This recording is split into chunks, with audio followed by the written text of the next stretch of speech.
आज मैं एक पेशेंट का चर्चा आपके सामने करने जा रहा हूं और वो केस था प्रोलैप्स ऑफ यूट्रस का। मेरे पास लगभग 50 वर्ष की आयु की एक लेडीज मेरे क्लिनिक में आई जो झारखंड से बिलोंग करती थी। वह प्रोलैप्स ऑफ यूट्रस से सफ़र कर रही थी। मैंने पूछा, आप कितने महीने से इस तकलीफ़ में हैं? तब वह बोली, सर महीनों से नहीं, मैं 10 वर्षों से इससे परेशान हूँ। कई होम्योपैथ को दिखाया, एलोपैथ को दिखाया, फिर उन्होंने सर्जन के पास भेज दिया। सर्जन ने ऑपरेशन की सलाह दी, मगर मैं ऑपरेशन से बहुत ही डरती हूँ, इसीलिए मैंने ऑपरेशन नहीं कराई और आपके पास मुझे किसी ने कहा कि आप जाइए और उनसे इलाज कराइए। तब मैं आपके पास आया हुआ हूँ। मैंने उसका केस हिस्ट्री नोट करना शुरू किया। सिम्टम्स को मैंने पूछते पूछते पूछा, आप क्या खाना पसंद करती हैं, कैसे सोना पसंद करती हैं। सारी तकलीफ को मैंने केस हिस्ट्री के अंदर लिया। जब मैं एब्डोमेन के बारे में पूछा कि आपका पैखाना कैसा है, तो उन्होंने कही कि डॉक्टर साहब, मैं पैखाना से भी बहुत वर्षों से परेशान हूँ। आज से नहीं, लगभग कई वर्षों से मैं परेशान हूँ। मैंने पूछा, क्या होता है ये तो बताइए।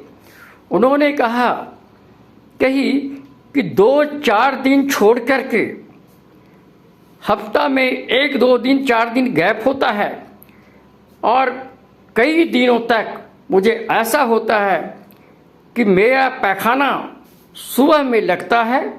सुबह में मैं पैखाना जाती हूँ और 4 बजे से लेकर के 10-12 बजे तक मुझे 5-6 पैखाना, पतला पतला पैखाना होता है और ऐसा पैखाना कि हम उसको कंट्रोल नहीं कर सकते। बहुत पानी की तरह पैखाना होता है और अगर हम तुरंत नहीं जाएं तो मेरे कपड़े में पैखाना हो जाएगा। इन सारी बातों को सूझने के बाद मैंने पूछा कि अब ये बताओ कि पैखाने के लिए तुमने क्या कोई दवाई खाई थी? बोली कि नहीं, पैखाने के लिए तो कोई दवाई नहीं खाए हैं और पैखाने से इसी तरह से मैं कई वर्षों से परेशान चल रही हूँ। सारे हिस्ट्री लेने के बाद मैंने सोचा कि ये प्रोलैप्स ऑफ यूट्रस और एब्डोमेन का रिलेशन जो देख रहे हैं कि जो वीक में 1-2-3 दिन मॉर्निंग डायरिया से परेशान रहती है और वो भी मॉर्निंग डायरिया जो है वो सुबह से शुरू होती है 4-5 बजे भोर से और 10-12 बजे तक ही होता है, उसके बाद वो नहीं होता है। मैंने इसी टोटलिटी के आधार पर उस पेशेंट को पोडोफाइलम दिया और पोडोफाइलम मैंने वीक में 2 डोज दिया और 1 महीने के बाद पुनः उसको कॉल किया। 1 महीने के बाद उस पेशेंट को विशेष कोई राहत नहीं मिला। मैंने फिर दूसरे महीने फिर पोडोफाइलम 200 उसी तरह से वीक में 2 डोज दिया और फिर मैंने 1 महीने के बाद फिर उसको कॉल किया। फिर वो 1 महीने के बाद आई और कही कि कुछ तो लग रहा है कि हमको लाभ मिल रहा है और जो यूट्रस जो थोड़ा बाहर निकलता था ज़्यादा, उसमें भी कुछ कमी आई है। तब मैंने सोचा कि मेडिसिन क्रिया कर रही है, अब हमें मेडिसिन की पोटेंसी को बढ़ानी चाहिए। तब हमने उस पेशेंट को तीसरा महीना में मैंने पोडोफाइलम का 1 ml दिया और 1 ml का 1 डोज वीक में दिया और फिर 1 महीने के बाद उसे कॉल किया।